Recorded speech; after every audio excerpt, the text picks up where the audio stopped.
పుట్టు మిషన్ కార్యక్రమం కొంచెం లేట్ అయింది సారీ వరకు, ఎందుకంటే పండగ అందరం కూడా పండగ ఉన్నాం. ఆ తర్వాత తెలుగుదేశం పార్టీ కార్యక్రమాలు వరుసగా వచ్చాయి. మీరు అందరూ కూడా గత 2 నెలల నుంచి కష్టపడి మిషన్లు నేర్చుకున్నందుకు అందరికీ కూడా థ్యాంక్ యూ. అట్లాగే రాబోయే రోజుల్లో కూడా తెలుగుదేశం పార్టీ ప్రభుత్వం మహిళల కోసం అనేక సంక్షేమ కార్యక్రమాలు చేపట్టడం జరిగింది.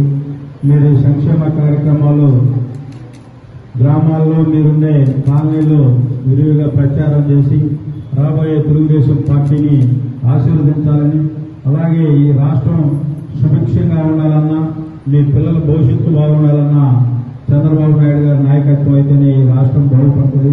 మీరందరూ కూడా ఒకసారి లాస్ట్ ఎలక్షన్ లో ఈ రాష్ట్రం అంతా ఎంత మోసపోయిందో, ఈ రోజు నిత్యావసర వస్తువులు కానీ, గృహాల్లో కరెంటు బిల్లులు కానీ, ఇంటి పన్నులు కానీ అనేక విధాలుగా ఇప్పటికిప్పుడు ఛార్జీలు వేసి పేదల పట్ల ఎలాంటి ఆలోచనతో ఈ జగన్మోహన్ రెడ్డి ఉన్నారు. మీరందరూ కూడా రేపు 2024 ఎలక్షన్ లో తగిన గుణపాఠం మహిళలే చెప్పాలి.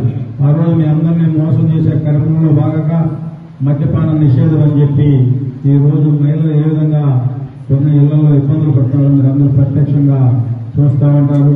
అలాగే మేము కూడా వార్డులో తిరుగుతూ మహిళలు కొంతమంది వాళ్ళ కాళ్ళ మీద వాళ్ళు నిలబడే విధంగా మనం ముందుకు తీసుకుపోతే వాళ్ళ కుటుంబాల్లో విలువలు ఉంటాయని చెప్పి ఒక ఆలోచనతో ఈ ఉచిత కుట్టు మిషన్ శిక్షణా తరగతులు ఏర్పాటు చేయడం జరిగింది.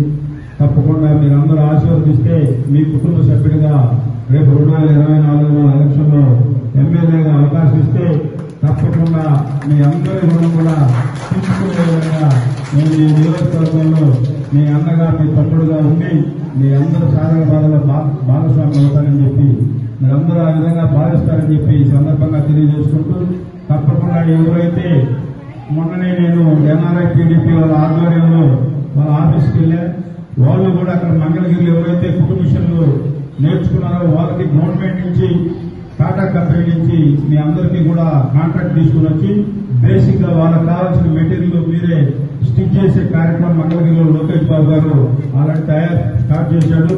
తప్పకుండా ఈ దేవుడు ఆశీర్వదిస్తే రేపు ఎమ్మెల్యేగా అవకాశం వస్తే మీరు ఎవరైతే ఇక్కడ శిక్షణ పొందిన ప్రతి మహిళకి ఉపాధి అవకాశాలు కల్పించే బాధ్యత కూడా నేనే తీసుకుంటానని చెప్పి ఈ సందర్భంగా తెలియజేసుకుంటూ, ఈరోజు మీ అందరి మధ్యలో ఖర్చుతో కూడిందైనా కూడా ఎంతో కొంత ఏదో ఒకటి మనకు చేతనం చేయాలని చెప్పి ఉద్దేశంలో భాగంగా రేపు నెక్స్ట్ మళ్ళా 100 మందితో మళ్ళా కార్యక్రమం చేస్తా ఉన్నాం. రాబోయే రోజుల్లో మన అందరికి మంచి రోజులు కావాలని, ఈ కందుకూరు బాగుపడాలని, ఎవరి కాళ్ళ మీద వాళ్ళు నిలబడాలని చెప్పి ఆ విధంగా దేవుడు ఆశీర్వదిస్తాడని చెప్పి సందర్భంగా తెలియజేసుకుంటూ, రాబోయే రోజులు మంచి రోజులు రావాలని, మనందరికి మేలు జరగాలని మీరు కూడా ఆ విధంగా ఆలోచిస్తారని చెప్పి ఈ రాష్ట్రానికి చంద్రబాబు నాయుడు గారు అవసరం ఉంది. మీరందరూ కూడా గ్రహించాలి. ఈ రోజు డిగ్రీ చదువుకున్న పిల్లలందరూ ఉన్నారు, మీరే ఆలోచించాలి. ఈ రాష్ట్రంలో ఉద్యోగం కావాలంటే పక్క రాష్ట్రాలకు పోయే పరిస్థితి. ఒక్క డిఎస్సీ లేదు. బీఈడీ చదువుకున్న పిల్లలు ఖాళీగా ఉన్నారు, డిగ్రీ చదువుకున్న పిల్లలు ఖాళీగా ఉన్నారు. మీరు ఆ విధంగా ఈ రాష్ట్రం బాగుపడాలంటే, ఏదైనా పారిశ్రామికంగా బాగుపడాలంటే చంద్రబాబు నాయుడు గారు అయితేనే ఈ రాష్ట్రాన్ని ముందుకు తీసుకుంటుంటారు. మీరందరూ కూడా ఆ విధంగా ఆలోచిస్తారని చెప్పి ఈ కార్యక్రమానికి వచ్చేసి మీ అందరికీ కూడా మరి ఒకసారి పేరున హృదయపూర్వక ధన్యవాదాలు తెలియజేసుకుంటూ